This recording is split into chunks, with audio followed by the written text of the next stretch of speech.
这个双腿靠着支架，智商只有75，俗称弱智的男孩叫阿甘。虽然智商低下，但他的人生像是有着主角光环，一路开挂，充满了传奇，也激励了无数人。这部《阿甘正传》豆瓣影史第3，人生必看的励志电影，今天送给大家。阿甘的妈妈常常告诉他，你并不比别人差，你和其他人是一样的。阿甘有多传奇呢？因为给住在自己家的旅客跳了个舞，后来在电视上看到这个舞被旅客拿去表演，风靡一时，才知道那位旅客叫猫王。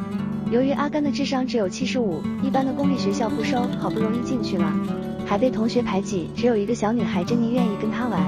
从此以后，他和珍妮形影不离，一起爬树，一起看书，甚至一起睡觉。某天，一群人欺负阿甘，珍妮叫他快跑，他疯狂地跑了起来，支架都跑散掉了。后面骑车的同学追都追不上，阿甘越跑越快，像风一样。他们长大了，那群人依旧欺负着阿甘。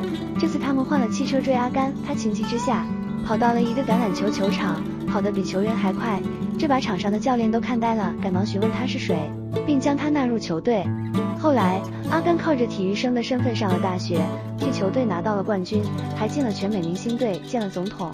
由于汽水喝多了，连跟总统握手的时候都在说自己想上厕所。没多久，阿甘成功获得了大学学位。大学毕业的他决定去参军。在车上，他遇到了自己人生中第2个朋友巴布。到了部队，教官问阿甘来部队干什么，他回答做你叫我做的事。教官很欣慰，他的装枪速度很快，还打破了记录。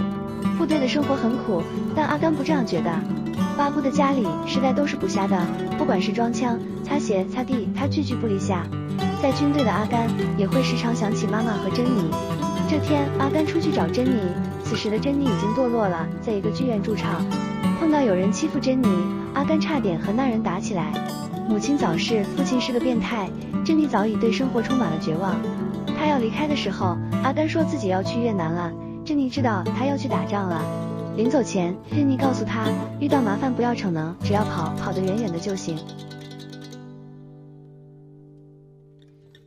他们到了越南，见到了军队的中尉。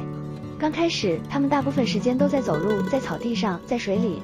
接连下了4个月的雨，他们在雨里前进，在雨里睡觉。他依旧坚持每天给珍妮写信。这天晚上，阿甘和巴布还在计划着退伍之后一起去捕虾的事情。这天雨刚停，太阳出来了，他们就遭到了埋伏。队友让阿甘快跑，他就疯跑了出去。跑着跑着，他发现只有自己一个人跑了出来，他得回去救巴布。在救巴布的途中，他遇到了许多受伤的战友，他们一个一个都救回来了。最后，他找到了巴布，但是巴布却中弹牺牲了。临走前，他说了最后一句话：我想回家。阿甘在这场战争中屁股受了伤，而中尉却失去了双腿。总统还亲自给阿甘颁发了荣誉勋章。在医院养伤中途，他跟着一个教官练乒乓球，结果越打越好，还打进了国家队，代表美国访华。在首都的时候，阿甘又遇到了珍妮，遇到有人欺负珍妮，他还是一如既往，第一时间冲上去揍了那个人。但珍妮还是离开了。他还遇到了靠福利维持生计的中尉，他过得并不好，生活萎靡又消极。退役后，他去了巴布的老家，他一直记得自己跟巴布的约定，他用自己全部的积蓄买了一只捕虾船，他给船起名珍妮。中尉找到他，因为当时他说过，阿甘要是能当船长，他就给他当大副。当然，捕虾也不是一件容易的事情。刚开始，他们经常一无所获，直到一场飓风袭来，所有的船只都被毁了，只有阿甘的船存活下来了。可能这就是傻人有傻福吧。从此以后，他们捕虾就很容易了。他们靠着捕虾发了家，还开了一个家喻户晓的公司。中尉第一次说出了感谢的话，谢谢阿甘救了自己一命，他终于跟自己和解了。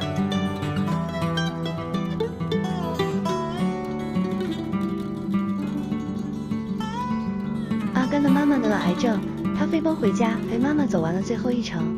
此后，他没有再回去捕虾，公司也交给了中尉打理，而他在家免费帮人打理草坪。后来他收到一封信，信里中尉说他们以后再也不用担心没钱花了，因为中尉帮他投资了一家叫苹果的公司。阿甘把自己的大部分钱都捐出去了，剩下的给了巴布的妈妈。妈妈说过，钱不用太多，够一个人用就行，多余的钱只是用来炫耀的。妈妈走后，阿甘晚上经常会觉得孤单，也会想起珍妮。没多久，珍妮就出现了。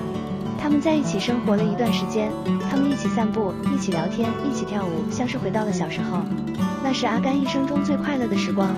这天，阿甘向珍妮求婚了，珍妮拒绝了，她可能觉得自己配不上他吧。阿甘说他虽然不聪明，但他知道什么是爱。晚上，珍妮来到阿甘房间，告诉他自己爱他。第二天一早，珍妮又离开了，又剩下了阿甘一个人。不知道什么原因，阿甘决定出去跑一趟，这一跑就停不下来了。他跑到路的尽头，城市的边缘，他跑出了县，跑出了州。他跑到海边，就掉头继续跑，累了就睡觉，饿了就吃饭。后来阿甘的事迹上了电视，他再度名声大噪，记者过来采访，还引来了许多跟跑的追随者。他们觉得阿甘做的这些都是有意义的，激励了很多失意者。路上一个人让他帮忙想个口号，阿甘不小心踩到了狗屎，他说了句 happens， 这种事经常会发生。那人想了一句 shit happens， 从此车贴就火了。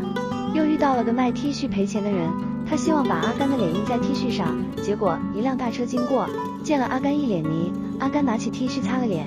好了，美国潮牌 Smiley 出现了。跑了3年的阿甘终于累了，他决定回家。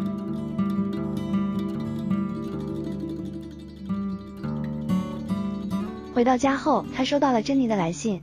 终于，他见到了珍妮，珍妮好像变得跟以前不一样了。珍妮把收集了他跑步信息的本子拿给他看。这时候，珍妮的儿子出现了，珍妮告诉阿甘，这也是他的儿子。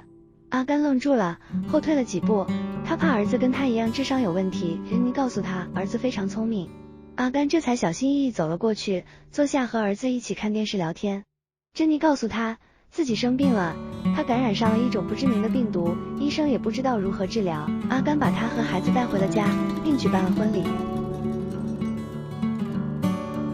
周卫也来参加了他的婚礼，他安了假肢，还带了未婚妻。他们一家3口度过了一个短暂的幸福时光。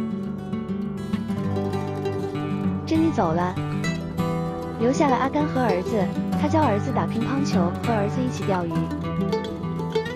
他送儿子上学，仿佛又回到自己小时候第一天坐校车的样子。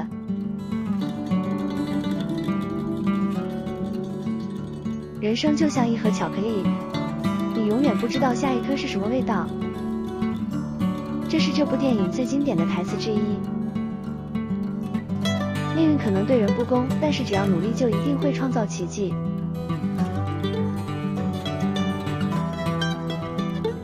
只要你坚持一件事，并且心无杂念，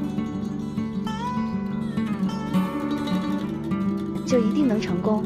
这就是《阿甘正传》告诉我们的故事。点赞加关注，看电影不迷路。感谢大家观看。